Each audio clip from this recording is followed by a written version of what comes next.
हरे कृष्णा। जैसा कि पिछली वीडियो में हमने देखा कि जब हिरण्यकशिपु ने अपने गुरुपुत्रों पर यह आरोप लगाया कि गुरुपुत्रों ने प्रहलाद महाराज को विष्णु भक्ति सिखाई है, तो इसके जवाब में गुरुपुत्रों ने कहा कि हे राजन, हमने ये भक्ति प्रहलाद महाराज को नहीं सिखाई है, ना हमने सिखाई है, ना किसी दूसरे ने सिखाई है। इसके अंदर जो ये मति है ये नैसर्गिकी है, अर्थात जन्मजात मति है। आप हमारे पर क्रोध ना कीजिए और हमें अपमानित ना करो। इसके बाद जब ऐसा गुरुपुत्रों ने बताया तो प्रहलाद महाराज से उसके पिता ने पूछा, हिरण्यकशिपु ने अब अपने पुत्र से पूछा कि यदि तुम्हारे अंदर कृष्ण भावना तुम्हारे गुरु ने नहीं सिखाई तो तुम्हारे अंदर ये कहाँ से आई। तो इसके जवाब में हमने देखा कि प्रहलाद महाराज जी ने उत्तर दिया था कि प्रहलाद महाराज जी ने बताया था कि ऐसे गृहस्थी लोग जिनकी इंद्रियां कंट्रोल में नहीं है और वो निरंतर नरक की ओर बढ़ रहे हैं और बार बार पहले से चबाई हुई वस्तुओं को जो छुपा रहे हैं, उनकी मति कृष्ण में लग ही नहीं सकती। फिर उन्होंने आगे बताया था कि ऐसे लोग जो भौतिक जगत में जिनके अंदर भोगों की लालसा है, अर्थात जिनकी भोगों में रुचि है और वो बाहरी विषयों में अपना आनंद देखते हैं, वो और किसी अपने जैसे ही किसी असक्त अंधे को अपना गुरु बनाते हैं। वे अपना लक्ष्य नहीं जान पाते कि हमें परम धाम विष्णु के धाम वापस जाना है। फिर प्रहलाद महाराज जी ने बताया था कि भगवान कृष्ण में मति तब तक नहीं लग सकती जब तक हम भक्तों की चरण रज में स्नान नहीं करेंगे, तब तक हमारी भक्ति भगवान कृष्ण में नहीं लग सकती थी। ऐसा जब उत्तर दिया प्रहलाद महाराज जी ने तो उसका पिता हिरण्यकशिपु बहुत क्रोधित हो गया और उसने उसे अपनी गोद से नीचे गिरा दिया और वो अपने सहायकों से बोला, नौकरगणों से बोला कि इसे ले जाओ मेरी आंखों से दूर और इसका वध कर दो, और इसने मेरे भाई का हत्यारा है ये, और मेरे भाई का जो हत्यारा है विष्णु उसका दास बन गया है, अर्थात ये वध के लायक है, इसका वध कर दिया जाए। तो ऐसा उसने फिर नीति भी बताई कि ये जब अपने माता पिता का नहीं हुआ तो विष्णु का क्या होगा। इसने 5 वर्ष में ही अपने माता पिता को छोड़ दिया है, जब ये माता पिता का नहीं हुआ तो विष्णु का भी क्या होगा ये। फिर उसने बताया, एक नीति भी बताई कि किस तरह से कोई किसी दूसरे का बालक हो लेकिन अपना हितकारी हो तो उसे स्वीकार करना चाहिए, जैसे कि औषधि, और अपना बच्चा हो अपनी देह से उत्पन्न हो और हमारा अगर वो हितकारी नहीं है, अहित करता है, तो उसे स्वीकार नहीं, उसका परित्याग करना चाहिए। जैसे कोई हमारे देह से उत्पन्न कोई रोग हो, जैसे हम उसको स्वीकार नहीं करते, उसी तरह से उसने नीति बताई। और उसने अपने सहायकों को आदेश दिया कि इसका सभी उपायों से इसका वध कर दिया जाना चाहिए। तो जब ऐसा आदेश मिला तो सभी असुरगण थे वो अपने अपने त्रिशूल लेके प्रहलाद महाराज जी के कोमल अंगों पर उन्होंने आक्रमण किया, लेकिन वो आक्रमण कर तो रहे थे लेकिन वो त्रिशूल जो है प्रहलाद महाराज को टच नहीं कर रहे थे, क्योंकि उनको भगवान उनकी रक्षा कर रहे थे और वो भगवान के चिंतन में लगे हुए थे। जब ऐसे उपायों से विफल हो गए उनके उपाय, तो उन्होंने जाके सूचित किया हिरण्यकशिपु को कि हमारे सारे उपाय निष्फल हो गए हैं। तो बड़ा वो चिंतित हुआ, भयभीत हुआ हिरण्यकशिपु।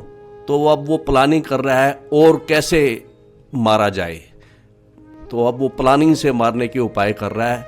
यहाँ तक हमने पिछली सीटिंग में देखा था, तो आज हम ये देखेंगे कि कैसे वो उपाय करता है, अलग अलग प्रकार के उपाय करता है प्रहलाद को मारने के लिए हिरण्यकशिपु।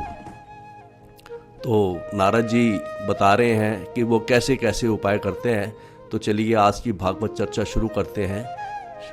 नारद जी कहते हैं कि किस तरह से उसने क्या क्या उपाय किए, कैसे प्लानिंग से उसने मारने की कोशिश की प्रहलाद महाराज को। तो पहला उसने उपाय किया दिग्गजे, कि दिग्गज ऐसे 4 हाथी जो कि ब्रह्मांड को बांधने के लिए ब्रह्मा जी ने 4 हाथी नियुक्त किए हैं चारों दिशाओं में, और उनको पास करोड़ों हाथियों का बल है, और उनको ये प्रशिक्षण दिया गया है कि पैरों तले किसी भी वस्तु को कुचल डालने का। तो ऐसे जो दिग्गज थे, जो चारों दिशाओं में नियुक्त थे, उनको जब लगाया, उनकी ड्यूटी लगाई, भाई तुम जो है ना प्रहलाद महाराज को अपने पैरों से कुचल डालो। पहला उपाय उसने ये किया, और ये सारे उपाय जो है बहुवचन में उपाय हैं, दिग्गजे सारे उपाय बहुवचन में है। इससे यह सिद्ध होता है कि हिरण्यकशिपु ने सारे उपाय कई बार किए। उसने जैसे चारों हाथी जो ब्रह्मा जी ने नियुक्त कर रखे हैं, उनको बारी बारी से बुलाया और उनको कहा कि इसको पैरों तले अपने कुचल डालो। लेकिन वो ऐसा, जैसे वो पैर से कुचलने की कोशिश करते, जैसे ही वो अपने पैर को प्रहलाद महाराज के पास लेके जाते, तो ऐसा लगता उनको हाथियों को कि पैर में कोई उनके शूल गड़ गया है। और जब वो सूंड से उठाने की कोशिश करते उसको, तो ऐसे सूंड से पटकने की कोशिश करते, तो ऐसा लगता उनके जैसे सूंड में आग लग गई है। तो एक चित्र में दिखाया गया है, इस चित्र में ये दिखाया गया है कि ये 4 हाथी हैं जो दिग्गज हैं, इनको ब्रह्मा जी ने ब्रह्मांड की रक्षा के लिए नियुक्त किया है। तो दिग्गजों को बुलाया, तो पहला लेकिन उपाय वो निष्फल हो गया, क्योंकि जैसे ही वो पैर कुचलने की कोशिश करते थे, उनके ऐसा लगता था जैसे पैर में कोई शूल कट गया। फिर दूसरा उपाय उन्होंने किया, द्वंद्व शूक इंद्रे, अर्थात बड़े बड़े जहरीले सांपों द्वारा, जैसे जहरीले सांप जो फेमस हैं, जैसे तक्षक सांप है, कालिया सांप है, जिनके चाट लेने से ही आदमी मर जाता है, उनको ड्यूटी लगाई मारने के लिए प्रहलाद महाराज जी को। इसको चाट करके, और जैसे ही अपनी जीभ नज़दीक लेके आते, उनकी जीभ में आग लग जाती। तो उसका कई बार उसने ये भी कोशिश करी, दिग्गजों के बाद उसने जहरीलो सांप से कटवाने की कोशिश करी, लेकिन वो भी निष्फल हो गया। फिर उन्होंने अभिचार, तीसरा उपाय किया, अभिचार मतलब ब्राह्मणों से उन्होंने कृत्या उत्पन्न कराया। कृत्या जब प्रहलाद को मारने चली, तो प्रहलाद महाराज की रक्षा भगवान कृष्ण कर रहे थे, तो सुदर्शन चक्र भी चला कृत्या की तरफ। और नियम यह है कि जैसे कोई कृत्या उत्पन्न करता है, अगर वो लक्ष्य भेद नहीं कर पाता, तो जिसने उत्पन्न किया है उसे ही वो कृत्या मार डालती है। तो ऐसा ही हुआ, वो कृत्या से भी कोई प्रहलाद महाराज जी के ऊपर कोई फर्क नहीं पड़ा। फिर चौथा उपाय उन्होंने किया, अवपातने। अब अवपातने में जैसे उन्होंने पर्वत के शिखर से बार बार गिराने की कोशिश की, जैसे कि इस चित्र में दिखाया गया है कि वो बार बार प्रहलाद महाराज को पर्वत के शिखर पे ले जाते और वहाँ से उसको गिराते, नीचे धक्का दे देते, और रास्ते में बीच में ही वो भगवान कृष्ण जो है उसको बचा लेते, अपनी गोद में ले लेते। तो जो चौथा उपाय अवपातने, अर्थात पर्वत की चोटी से, और एक बार नहीं कई बार ले जाते और बार बार उसको पर्वत से गिराते और भगवान उसको बचा लेते। तो इस तरह से अगला उपाय उन्होंने किया, माया भी तरह तरह की राक्षसी मायों से उत्पन्न की, ऐसी चीजें उत्पन्न की, कई चीजें उत्पन्न करी कि जिससे ये भयभीत हो जाए प्रहलाद महाराज। लेकिन प्रहलाद महाराज तो भगवान के चिंतन में व्यस्त थे और उनको कोई भयभीत नहीं हुए। अगला उसने उपाय किया, सन्निरोधय, अर्थात प्रहलाद महाराज को एक कमरे में बंद कर दिया गया और कमरे में को बंद करके उसमें विषैला धुआं छोड़ दिया गया। भाई ये इसकी सांस बंद हो जाएगी और ये मर जाएगा। लेकिन जब वो उन्होंने कई देर के बाद कमरा वापस खोला, तो प्रहलाद महाराज जी को कुछ भी नहीं हुआ, वो आराम से बाहर निकले। अगला उन्होंने उपाय किया, गर्दाने मतलब वो विष पिला के, और जैसे ही विष पिलाते और विष अमृत बन जाता, और अगला उपाय उन्होंने किया अभोजने, उसको बिना भोजन के रखा। लेकिन प्रहलाद महाराज जी के ऊपर कोई असर इन उपायों का नहीं हुआ। सारे उपाय जो है वो निष्फल हुए। बिना भोजन के कई दिन रखा। अगला उपाय उन्होंने किया कि हिमवायु अग्नि सलीले, उसको बर्फ में रखा कई दिनों तक लगातार, लेकिन कुछ असर नहीं हुआ प्रहलाद महाराज जी के ऊपर। फिर वायु में रखा, प्रचंड वायु के अंदर, कोई असर भगवान प्रहलाद महाराज जी, क्योंकि भगवान रक्षा कर रहे थे, कोई असर नहीं हुआ। अग्नि में रखा, जैसे हम जानते हैं होलिका दहन में होलिका उनको अपनी गोद में लेके, उसको वरदान था ना जलने का, और वो बैठ गई अग्नि में, लेकिन प्रहलाद महाराज जी को कुछ नहीं हुआ। सलीले, वो उनको कई बार समुद्र के जो भंवर होते हैं, सलीले मतलब समुद्र, समुद्र के भंवर में ले जाके डुबाने की कोशिश की गई, तब भी प्रहलाद महाराज जी के ऊपर कोई असर नहीं हुआ। और उन्होंने क्या उपाय किया? पर्वत आक्रमणे अपि, पर्वत आक्रमणे अर्थात जहां लैंडस्लाइड होते हैं वहां पे पर्वत को गिरा दिया नीचे, और नीचे प्रहलाद महाराज जी को खड़ा कर दिया, लेकिन वो पर्वत वहीं के वहीं रुक गए, क्योंकि जितने भी उपाय किए भगवान उनकी रक्षा कर रहे थे, भगवान के भगत थे, उनके हृदय में भगवान जगमग कर रहे थे, तो उनके ऊपर कोई भी असर नहीं हुआ। तो न शशाक यदा हंतुम, इस तरह से जब वो मारने में समर्थ नहीं हुआ हिरण्यकशिपु, क्यों मारने में, अपने पुत्र को मारने में क्यों समर्थ नहीं हुआ?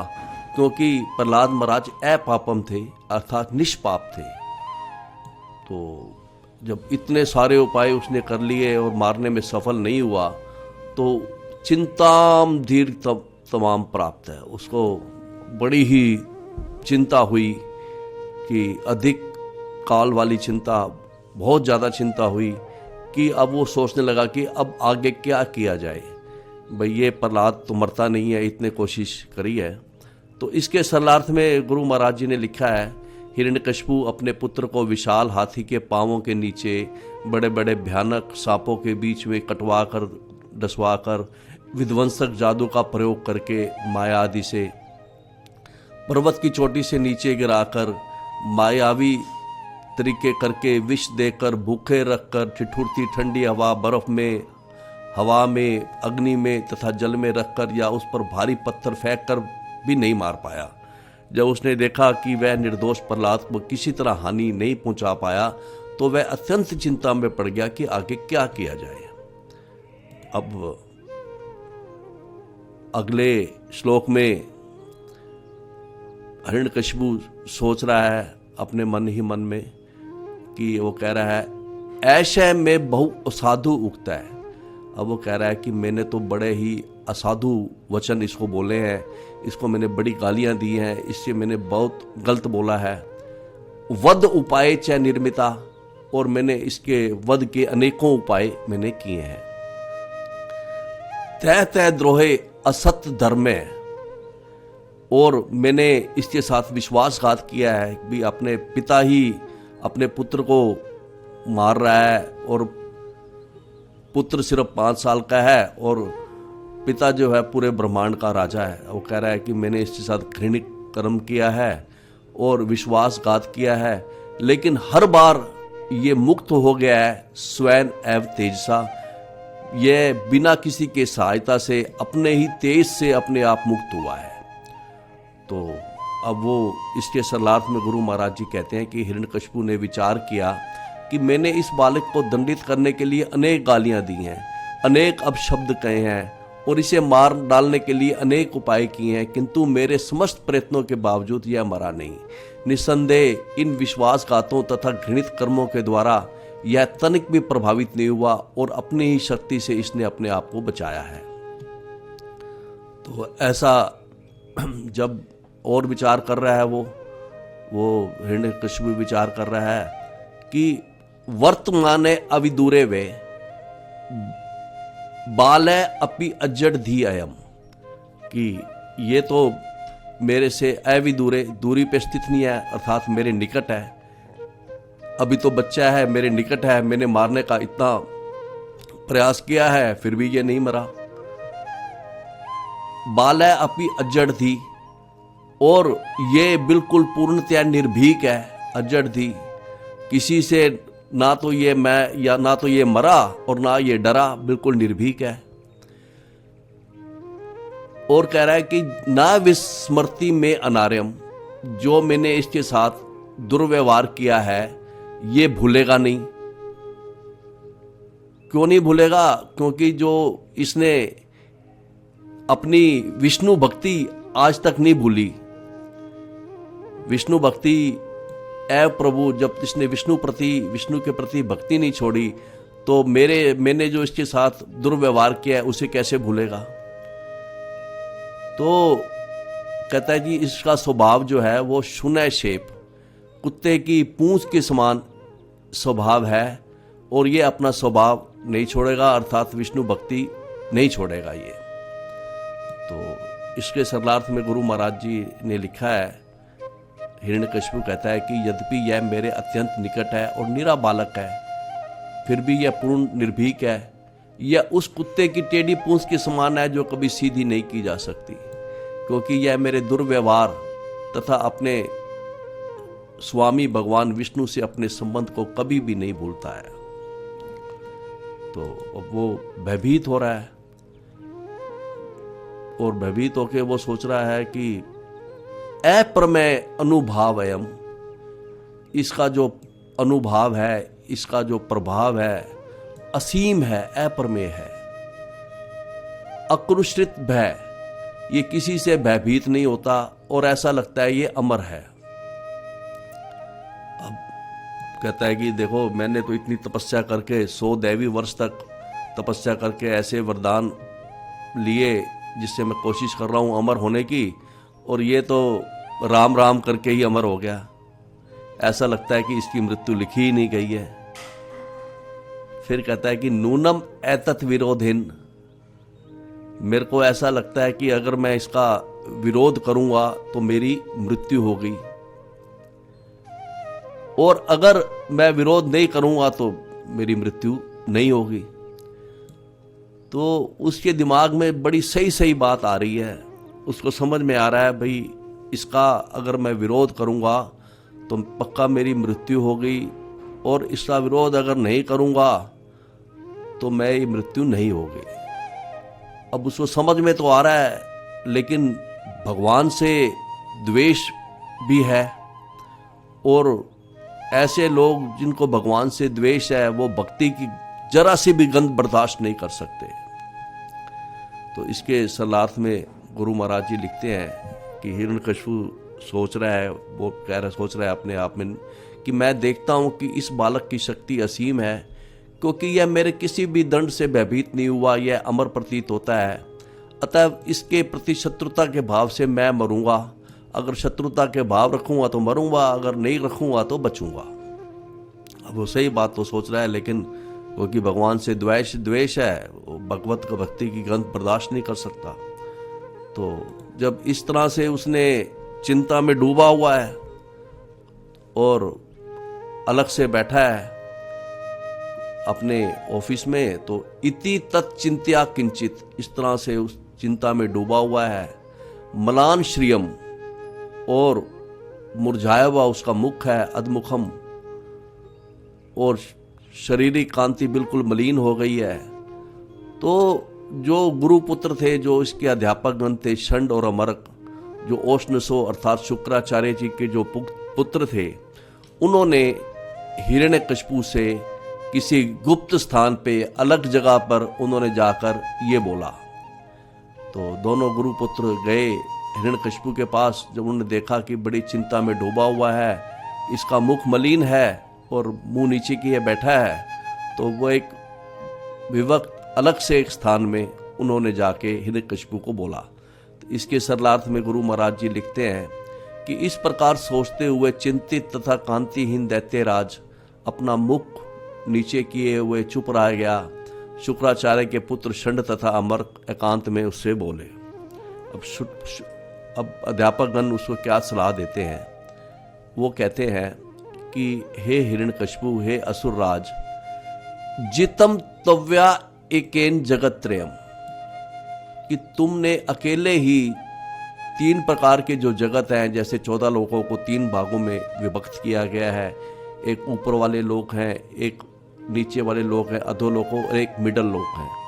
तो कहते हैं कि तुमने जीतम तोया एकन, अकेले बिना किसी की सहायता से तूने तीनों प्रकार के जगतों को अर्थात 14 लोकों को अपने तूने विजयी हो गया अपने आप से। भ्रुवो, और जब भी तुम्हारी भौहें जब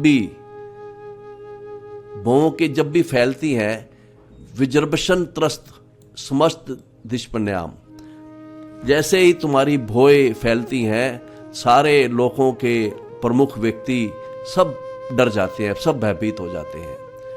तो वो कहते हैं कि ना तस्य चिंत्यम ताव नाथ चक्षुवे, कि हम तुम्हारी इस चिंता का कोई कारण नहीं देख रहे।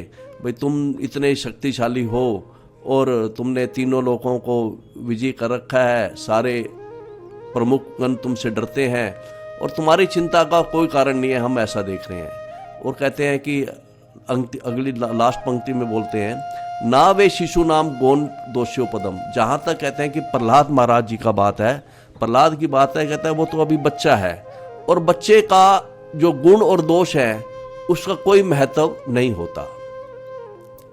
तो ऐसा जब उन्होंने कहा, इसके सरलार्थ में गुरु महाराज जी कहते हैं कि गुरु पुत्रों ने अपने स्वामी हिरण्यकशिपु से कहते हैं कि हे स्वामी, हम जानते हैं कि यदि आप अपनी बहुओं को भी हिला दो तो विविध लोकों के नायक अत्यंत भयभीत उठते हैं। आपने किसी की सहायता के लिए बिना ही तीनों लोकों को जीत लिया है, इसलिए हमें आपके चिंतित होने का कोई कारण नहीं दिख रहा। जहाँ तक प्रहलाद का प्रश्न है, वह एक बालक मात्र है और वह चिंता का कारण नहीं बन सकता, क्योंकि बच्चा ही है वो, और बचपने में उसके गुणों या अवगुणों का कोई महत्व नहीं है। तो ऐसा उन्होंने उसको सलाह दी। और आगे वो क्या कहते हैं कि इसका क्या किया जाए, वो बता रहे हैं कि इमम तु पाशे वरुण से बद्दवा, इसको रस्सियों से बांधकर, वरुण से रस्सियों से बांधकर इसको रखा जाए, ताकि ये कहीं बांध कर रखो इसको, निदेही भीत है, कहीं डर के मारे भाग ना जाए। प्रहलाद महाराज तो कभी डरे नहीं, वो तो ना उन्होंने भागने की कोशिश की। तो वो कहते हैं भाई इसको जब तक इसको बांध के रखा जाए जिससे ये भाग ना जाए डर के मारे।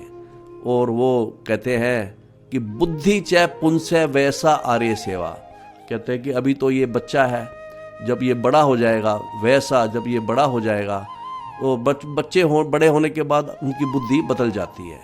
और आर्य सेवा, भाई आर्य जनों की सेवा करेगा, अनुभवी व्यक्तियों की सेवा करेगा, उससे भी बुद्धि बदल जाती है।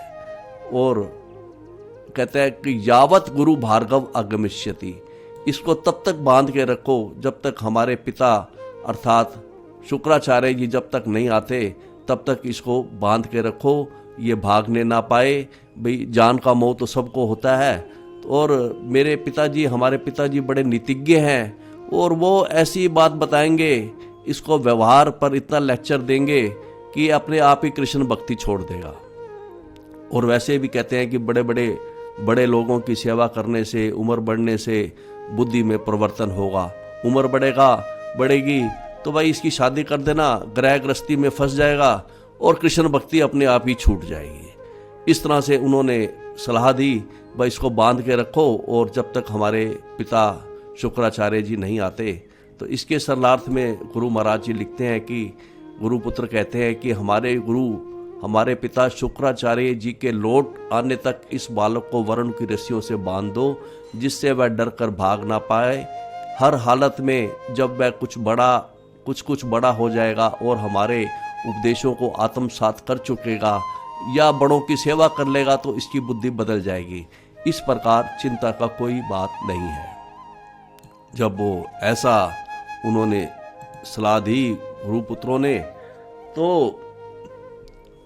वो क्या हिरण्यकशिपु ने क्या किया इस श्लोक में वर्णन है। तथा इति गुरुपुत्र उक्तम, ऐसा जब गुरुपुत्रों ने बोला, अनुज्ञाय इदम अब्रवीत, वो उसने उनकी सलाह मान ली। और मानकर इस तरह से बोला। वो क्या बोलता है हिरण्यकशिपु, धर्म ही अस्य उपदेष्टवे राज्ञम यह ग्रही मेदी नाम। इनको और मानकर उनकी सलाह को, और उनको उसने आदेश दिया भाई जो गृहस्थ ऐसे इसको उपदेश दो जो जिससे इसकी गृहस्थ जीवन में रुचि बढ़ जाए। इसको ऐसे पाठ पढ़ाओ जिससे इसकी गृहस्थ जीवन में इसकी रुचि बढ़ जाए। तो इसके सलार्थ में गुरु महाराज जी लिखते हैं कि अपने गुरु पुत्र षंड तथा अमर्क के इन उपदेशों को सुनकर हिरण्यकशिपु राजी हो गया और उनसे प्रहलाद को इस वृत्तिपूर्वक धर्म का उपदेश देने की प्रार्थना की जिसका पालन राजसी गृहस्थ परिवार करते हैं। भाई ऐसे इसको उपदेश दो जिससे ये गृहस्थ जीवन में, वो हिरण्यकशिपु अपने पुत्र को इंद्रिय भोग आसक्त राजा बनाना चाहते थे, लेकिन प्रहलाद तो राज ऋषि बनना चाहते थे। वो राजा भी और ऋषि भी, लेकिन हिरण्यकशिपु उसे इंद्रिय भोग आसक्त राजा बनाना चाहता था। अब जब इस तरह से उन्होंने आदेश उस अपने गुरु पुत्रों को दिया, भाई इसको ऐसे पाठ पढ़ाओ जिससे इसकी रुचि गृहस्थ जीवन में हो जाए, तो अब वो उसको फिर दोबारा से उन्होंने प्रहलाद को पढ़ाना शुरू किया। धर्मम अर्थत च कामम, धर्मम अर्थम च कामम च, ये तीनों धर्म अर्थ काम च, धर्म भी पढ़ाया, अर्थ भी पढ़ाया, काम कैसे इच्छाएं पूरे करनी है वह भी बताया, लेकिन मोक्ष के बारे में एक शब्द भी नहीं बोला। नित्राम च अनुपूर्वश है, निरंतर पढ़ाया, नित्राम निरंतर, अनुपूर्वश है मतलब क्रमानुसार प्रारंभ से लेकर अंत तक प्रहलाद को उन्होंने पढ़ाया। और प्रहलाद कैसा था? प्रहलाद बिल्कुल नम्र और बिल्कुल विनीत था, पराश्रित अवनताए, बिल्कुल नम्र और विनीत था। तो इसके सलार्थ में गुरु महाराज जी लिखते हैं, तत्पश्चात षंड तथा अमर्क ने अत्यंत नम्र एवं विनीत प्रहलाद महाराज को क्रम से तथा निरंतर लगातार किसकी शिक्षा दी? धर्म अर्थ और काम, लेकिन मोक्ष के विषय में कुछ भी उन्होंने चर्चा भी नहीं की। तो इस तरह से जब उन्होंने दोबारा पढ़ाया, तीनों विधियों धर्म अर्थ और काम की शिक्षा दी, यथा त्रिवर्गम गुरु भी आत्मने उपशिक्षितम। तो इस तरह से जब उनके गुरुओं ने प्रहलाद महाराज को 3 वर्गों अर्थात धर्म अर्थ और काम की शिक्षा दी, तो अब ये शिक्षा ना साधु मैंने तत्शिक्षा, क्यों वो इसको बिल्कुल भी प्रहलाद महाराज इसको अच्छा नहीं मानते थे, इन शिक्षाओं को, ना साधु मैंने तत्शिक्षाम, क्योंकि ये जो शिक्षाएं थी ये ऐसे लोगों द्वारा दी जा रही थी, शिक्षकगण जो कैसे थे, जो खुद द्वंद्व आराम, वो शत्रुता मित्रता में आनंद लेने वाले व्यक्ति थे, और ऐसे व्यक्तियों द्वारा संस्कृति शिक्षाओं को उन्होंने प्रहलाद महाराज ने बिल्कुल अच्छा नहीं माना। तो अब वो अगले इसके श्लोक के अर्थ में गुरु महाराज जी लिखते हैं कि षंड तथा अमर्क नामक शिक्षकों ने प्रहलाद महाराज को धर्म अर्थ तथा काम इन 3 प्रकार के भौतिक विकास के बारे में शिक्षा दी, किंतु प्रहलाद महाराज इन उपदेशों से ऊपर थे, अतः उन्होंने इन्हें पसंद नहीं किया, क्योंकि ऐसे उपदेश संसारी मामलों के द्वैत पर आधारित होते हैं जो मनुष्य को भौतिकतावादी जीवन शैली में फंसा लेते हैं, जिनमें जन्म मृत्यु जरा तथा व्याधि प्रमुख है।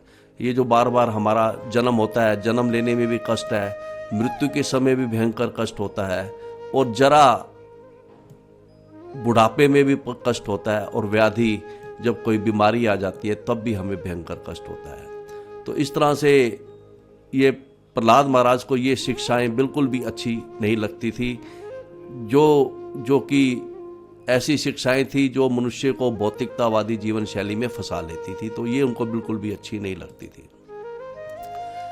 अब अगले श्लोक में बताया कि यदा आचार्य प्रावृत है ग्रह मेदि कर्मसु, जब आचार्यगण अपने काम निपटाकर घर के कामों में, ग्रह मेदि कर्मसु, घर के कामों में जब व्यस्त हो जाते, तो गुरुकुल में जब वो अपने घर चले जाते गुरुकुल से, अपने घर के कामों में व्यस्त हो जाते। जब आचार्यगण, तो उसके जो साथ के बच्चे थे प्रहलाद महाराज जी के, वैसे जो समान उम्र के बच्चे थे, वो उनको अपने पास बुला लेते। बच्चे प्रहलाद महाराज जी को अपने पास बुला लेते और अवकाश के समय जब शिक्षकगण शिक्षा कक्षा से चले जाते तो सभी छात्रगण प्रहलाद के साथ खेलने की इच्छा से उनको बुलाते। लेकिन प्रहलाद महाराज जी को तो खेलना पसंद ही नहीं था। उल्टा वो कृत शरणे, वो हर प्रत्येक क्षण का उपयोग वो भगवान की भक्ति में बिताना चाहते थे। तो जब भी उनको समय मिलता था तो वो अगले के श्लोकों में बताया जाएगा कि जब भी उन्हें समय मिलता था तो वो सिर्फ भगवान के विषय में ही विचार करते रहते थे।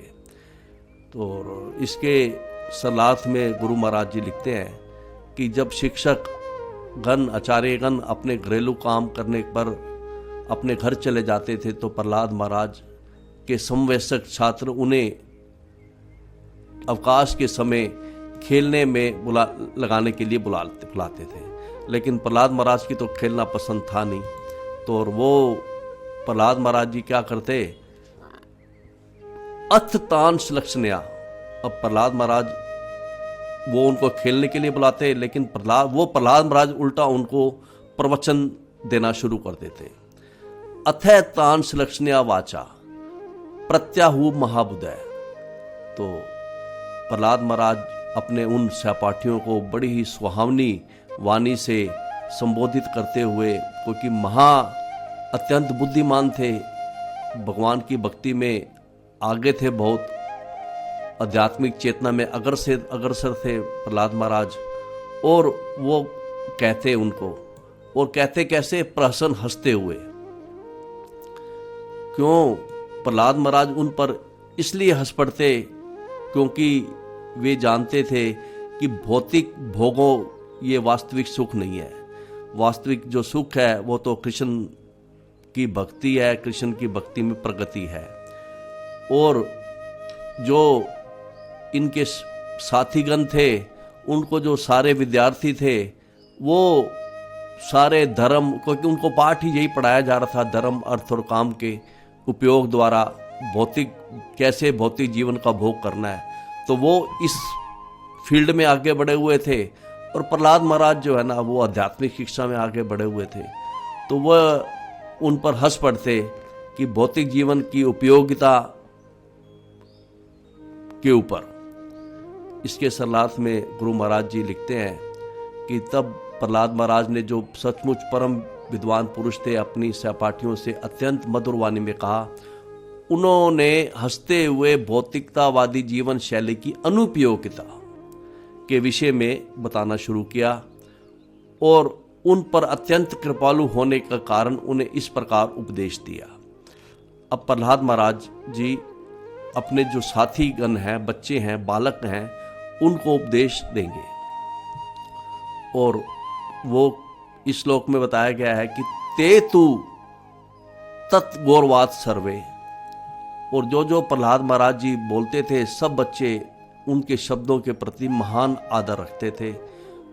त्यक्त क्रीड़ा प्रच्छदा, उन्होंने भी, वे सब अपनी, क्योंकि मधुर वाणी से प्रहलाद महाराज जब प्रवचन कर रहे थे तो वो सब लोगों बच्चों ने अपनी अपनी खेलने के खिलौने सब छोड़ दिए। त्यक्त क्रीड़ा प्रच्छदा बाला अदूषित दिए द्वंद आराम इरिते इहते।